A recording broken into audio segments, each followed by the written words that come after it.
Coalition of Civil Society Group pledges to support President-elect in fighting corruption in Nigeria.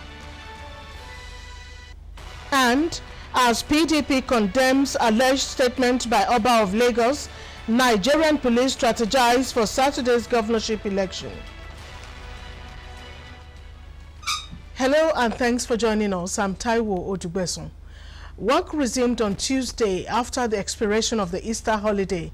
Muplang Dakok, who visited some offices and other areas in Abuja, reports that business activities have also picked up. It's now busy as workers resume after the Easter holiday.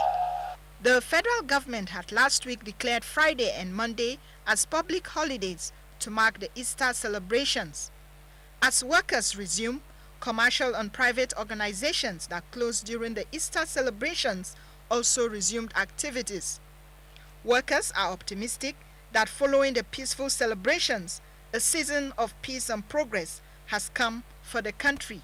I think the holiday had brought a lot of things. In the period we ended the election recently, expecting a new administration. I think the expectation of Nigerians is very, very, very high. I think anxiously I'm coming to the office today to see what will happen in the office. Based on time to refresh and come back more energized to work again.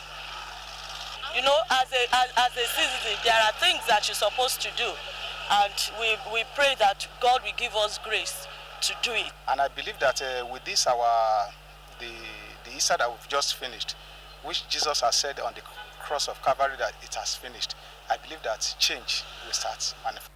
The general expectation from Nigerians is a safe country where they can put in their best and expect the best. Muplang Dakok, NTA News. Activities have also picked up in major markets in Abuja after the holidays.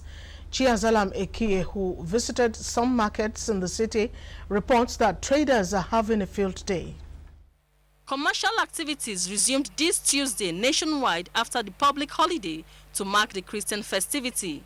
The popular Wuse Market and Utako Market visited was a beehive of commercial activities, from clothing to footwear, consumables to beauty shop.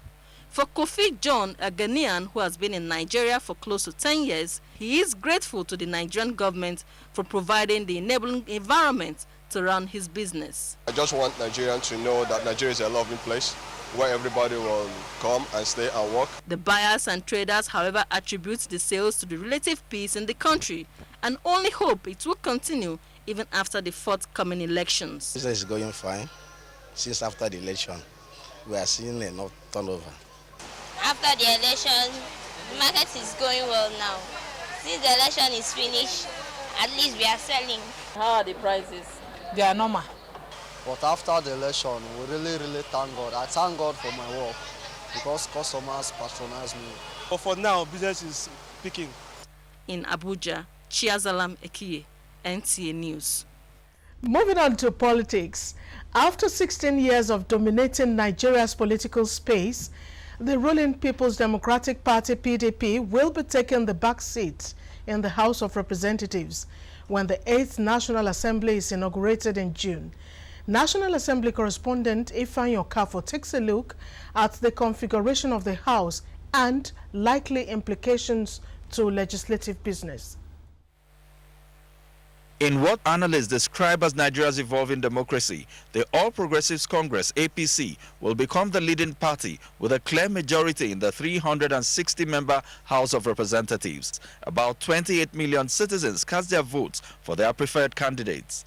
With the results declared, the All Progressives Congress is reported to have won about 200 seats. With these upsets and resounding victories, the House is still reverberating with analysis of the political calculations, the actions and inactions of government and the opposition parties. In spite of the outcomes, the expectations from the National Assembly would be a stronger National Assembly that carries out its oversight over laws, appropriations and policies in a way that, as they say in the House of Representatives, where oversight is no longer inspection, where it is a continuous process, where we strengthen the National Assembly. The greatest lesson is that we can change the direction of our present situation. It's a great lesson of tolerance, of unity, of working together. Expectations are that the House would rise above primordial affiliations and work to serve all Nigerians. From the National Assembly, Ifeanyi Okafor, NTA News. The presidential candidate of the People's Party of Nigeria, PPN, in the 2015 elections, Prince Kelvin Alagwa, has felicitated with the president-elect, General Muhammadu Buhari, over his victory.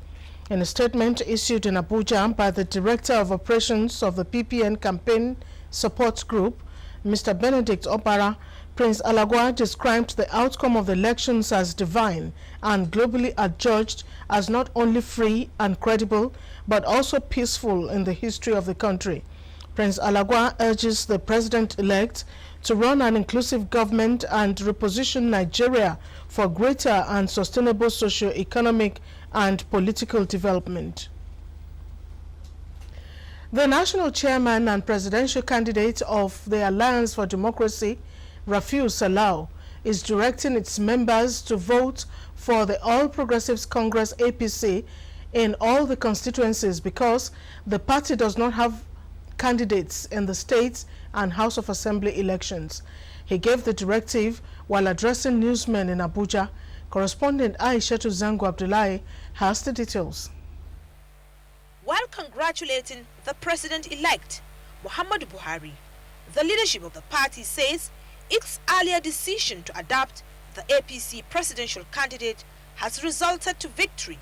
Now that the first step has ensured good democracy, the alliance is extended to the state level. The party chairman emphasized that as a staunch advocate of anti-corruption, Muhammadu Buhari's government will give the people value for their revenue as well as direct the nation's economy towards positive development. The parties have similar manifestos for ensuring constant development of the economy. Since the manifestos give assurance of job creation for the labor force of the nation, it is essential for the parties to come together.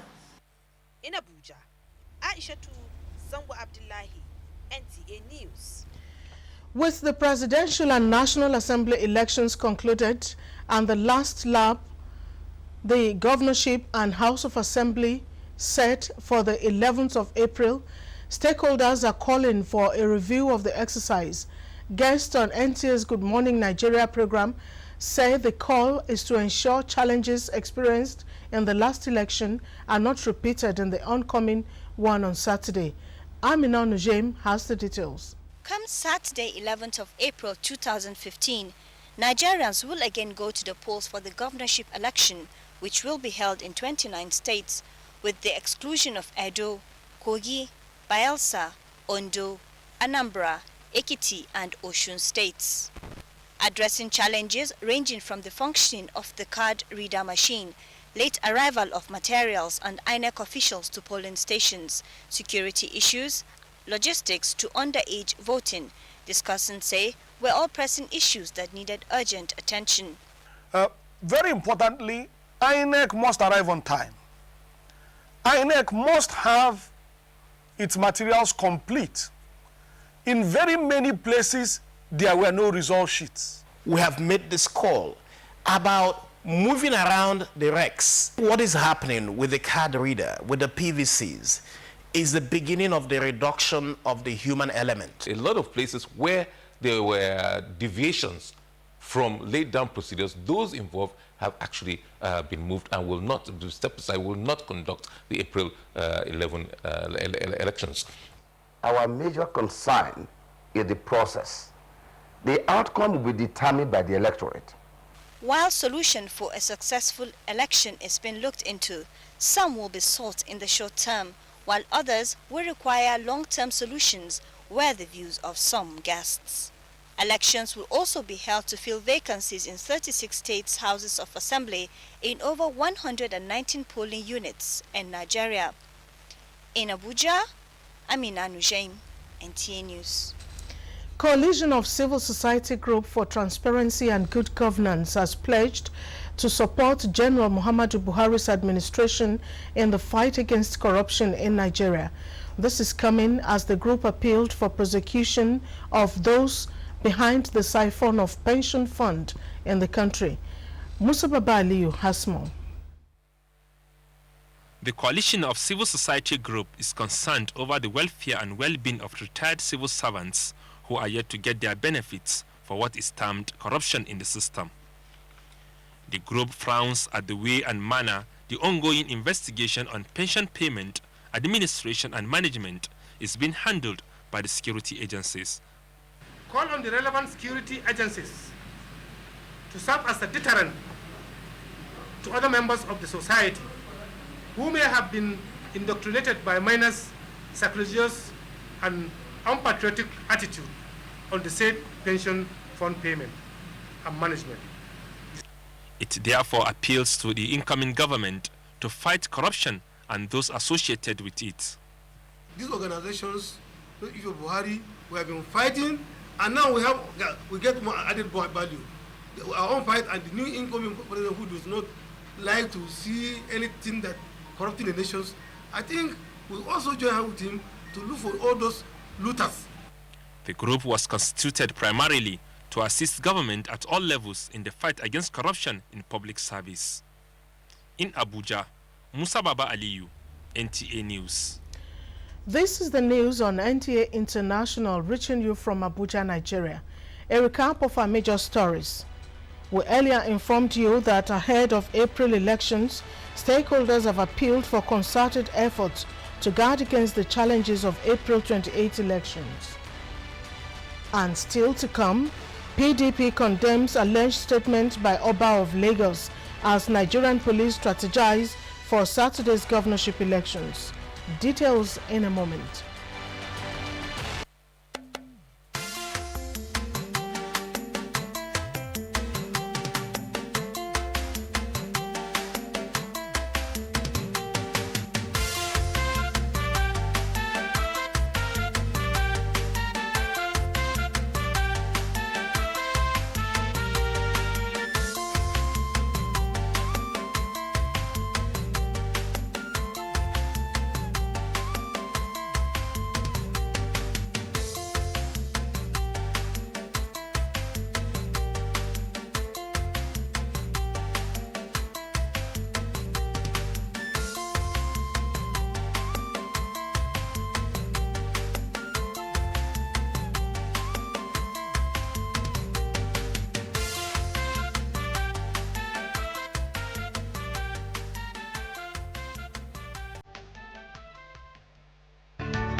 Still talking politics, the People's Democratic Party has criticized the alleged statement by the Oba of Lagos, Oba Rilwan Akiolu, against the Igbos residents in Lagos. The party's National Publicity Secretary, Olisa Mitu, while briefing journalists in Abuja, described the statement as unfortunate. Ignatius Nkwo reports. Over the weekend, a statement of death threat credited to the Oba of Lagos, Oba Rilwan Akiolu, against the Igbos went viral, especially on social media. Though the Oba has denied that statement, it is yet provoking the peace at the camp of the People's Democratic Party, Igbos and well-meaning Nigerians. The party is reminding the traditional ruler of his utterances, describing it as a call for anarchy. The onus is on the Oba to prove to Nigerians, especially Lagosians, that his actions did not fall short of expectation of the royal institution through which his ancestors fosters justice, unity, and harmonious living. Olisa Metu alleged that there are plans by other parties to destabilize the People's Democratic Party, as he called on the party's supporters to remain faithful to the party. He said PDP is ready for the governorship election. We wish to state in very unequivocal terms that the PDP leadership, under the astute chairmanship of Amadou Adamu Mwanso, CON, will not condone any witch hunt on any of our elected and appointed officials. The People's Democratic Party says it will play the role of an ideal opposition party in the country, devoid of rancor. From the PDP headquarters, Abuja, Ignatius Nkwo, NTA News. Moving on to security, the Inspector General of Police, Suleiman Abba, says about 124 suspects, including the mastermind of the Enugu bomb blast during the presidential election, have all been arrested. The IGP disclosed this at a meeting of the police management team with state commissioners of police at the force headquarters in Abuja. Correspondent Edino Justice reports that the IGP's conference is to review the last election and strategize for this weekend governorship and House of Assembly elections. His performance at the last presidential election, agreed that the force demonstrated high sense of professionalism by being non-partisan. The IGP, while commending the police for a job well done, however, urged the officers and men to continue to do more. We did all our best to protect INEC officials. Unfortunately, incidents happened. Isolated as they were, we want to treat them as challenges so that they don't occur in the April 11th elections. On the alleged threat from a traditional ruler in the southwest, the IGP said since the statement has been denied, an investigation will be carried out. He said all those arrested will be investigated and prosecuted. We will continue to effect arrests, but the most important thing really, we focus mainly in preventing, whether general crime or crimes relating to electoral offenses. A minute silence was observed in memory of late MD Yusuf, a former Inspector General of Police who died last week. The meeting, which went behind closed doors, is expected to perfect strategies to ensure a peaceful governorship and state houses of assemblies election scheduled to hold nationwide this weekend. Edino Justice, NTA News. How safe is your food? This is the question the World Health Organization would want answered as the world marks the 2015 World Health Day. Rashidat Mustafa Olagunju was at a media roundtable that deliberated on this year's theme, which is food safety. From farm to plate, make food safe is the slogan for this year's World Health Day. The World Health Organization said about 2 million people die annually as a result of unsafe food. Experts also noted that food containing harmful bacteria, viruses, parasites or chemical substances is responsible for over 200 diseases. Hence the need for all to ensure that food are properly handled, cooked and preserved. Government need to wake up, the private organization need to sensitize the public, the local government, the state government need to wake up, the media, which are watchdog of the society. You are doing well, I should do more to enlighten the public about food safety and food hygiene so that our children, our families will be safe. It's not just for you to eat any food, you ought to eat nutritious food and food that is safe. Your environment matters. The things you do as you prepare your food goes a long way to make the food useful to you. They also submit that food safety is a shared responsibility, given the emerging changes in food production, distribution and consumption. Stakeholders therefore called for national and international food strategies, guidelines and codes of practice to ensure adequate safety of food. In Abuja, Rashidat Mustafa Olagunju, NTA News. Looking at transportation, research shows that the increasing spate of congestion and traffic experienced in most of the world's cities can be attributed to the number of private cars in use. But the case is not totally the same with Nyanya-Maraba Road in the Federal Capital Territory. Adebola Brookslyn Sunday takes a look at the situation along that axis. Traffic congestion is an inescapable condition in developing metropolitan areas across the world. Peak hour traffic congestion is an inherent result of the way modern society operates. The most obvious reason traffic congestion has increased everywhere is as a result of population growth. More people means more vehicles.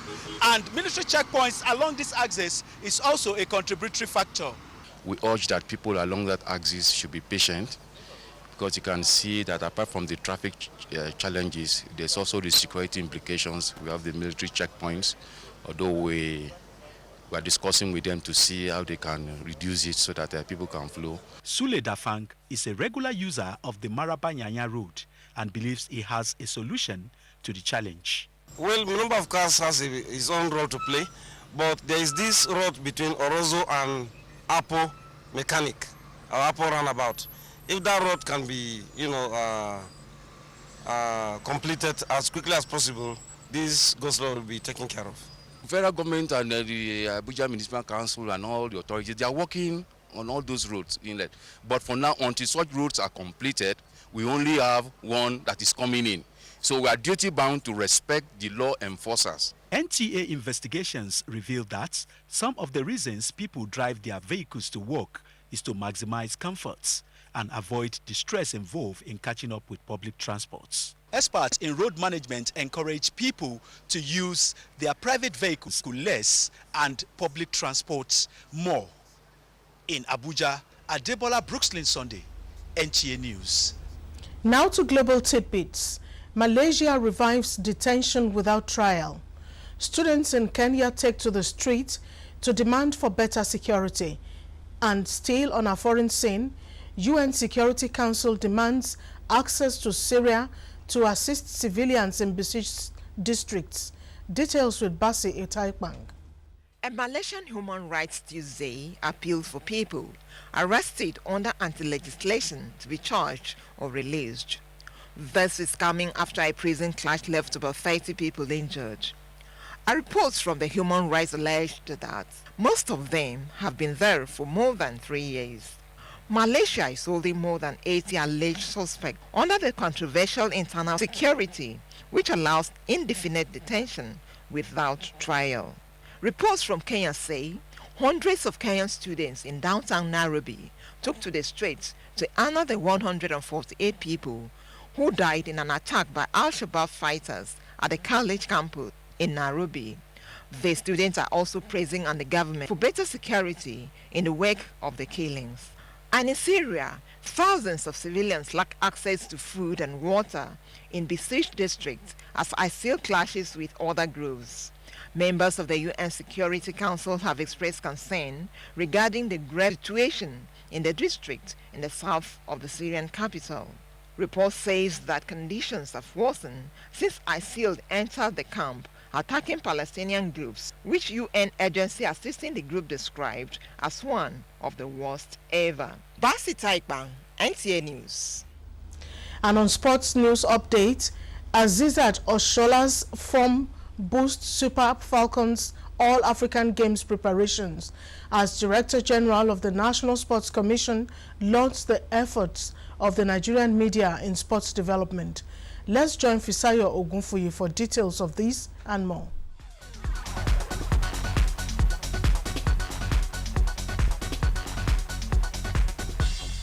The Super Falcons of Nigeria have intensified preparation for the all-important return leg of the All-African Games qualifier against Mali on Friday. Reigning African Woman Footballer of the Year Azizat Oshoala leads a team of foreign-based professionals, which also includes Esther Sunday, Desire Okparanozie, Francesca Odiaga, and Osena Chihohale. Oshoala has hit a rich vein of scoring form, netting a goal and providing an assist in our club Liverpool Ladies' 2-1 win over Birmingham City last week. If we work together, we'll make it through and retain the title again. The Director General of the National Sports Commission, Binga Elegbeleye, says media practitioners should see themselves as partners